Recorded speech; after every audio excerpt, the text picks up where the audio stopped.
Tentu dalam hal ini ulama berbeda pendapat, ya. Tapi yang rajih, yang pendapat kuat wallahu taala alam, itu bahwasanya dipisahkan antara berbuat curang ketika ujian dengan apa namanya, lalu dia tamat kemudian menggunakan ijazahnya itu untuk bekerja.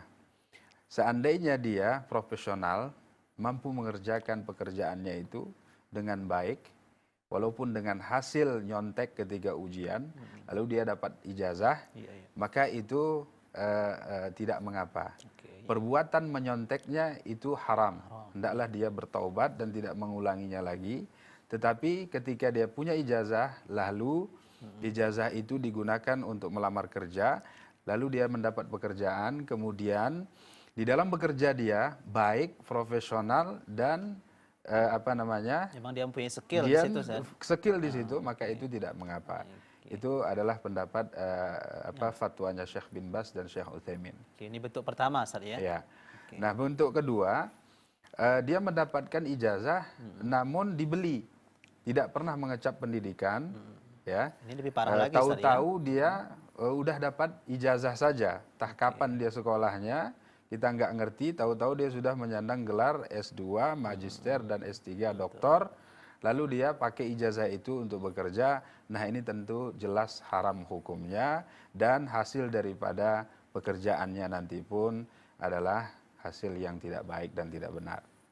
Nah, wallahu taala. Iya. Kemudian Ustaz kalau bisa ditambahkan ini yang pertama tadi, dari bentuk pertama tadi dia menyontek tapi dia punya skill seperti itu. Ini dimaafkan, cuman ketika dia menyontek itulah sebuah dosa bagi dia. Iya, lalu dia hendaklah bertaubat dengan dosa itu. Kemudian yang kedua tadi ini tidak pernah mungkin tahu di mana sekolahnya, tiba-tiba sudah punya ijazah seperti itu. Dia beli ijazah dibeli. itu, maka itu adalah perbuatan yang haram.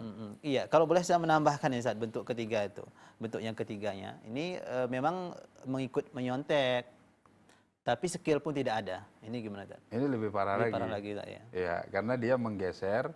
Ya, itu kan apa namanya, kasusnya mungkin beda lagi. Bahwa ketika dia umpamanya ikut CPNS, ya kan, lalu orang ini membayar ketika masuk umpamanya kan. Nah, ada orang yang profesional, ijazahnya dengan nilai yang baik, gitu. Lalu dia bayar, tersingkirlah yang ijazah ini dan orang yang profesional ini gara-gara dibayarnya. Nah, ini juga, ini adalah perbuatan yang sangat luar biasa dosanya. Ya. Iya. Karena menzolimi orang.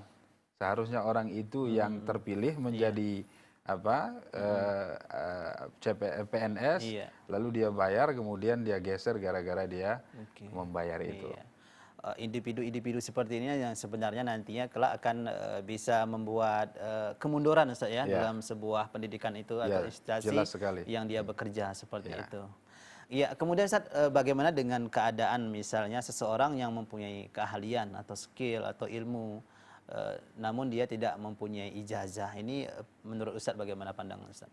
Ya tidak mengapa kalau memang lembaganya itu tidak mempersyaratkan ijazah umpamanya. Tapi yang dipertanyakan adalah apa yang Anda bisa lakukan. Nah, sebenarnya di Barat, ya di Eropa sekarang mulai ada budaya semacam itu. Oke, berlaku hal seperti ini. Ya, bahwa tidak lagi pertanyaannya what do you have, apa yang Anda miliki. Apakah Anda punya ijazah? Apakah Anda punya duit? Betul. Bukan itu pertanyaannya lagi, tetapi what do you can?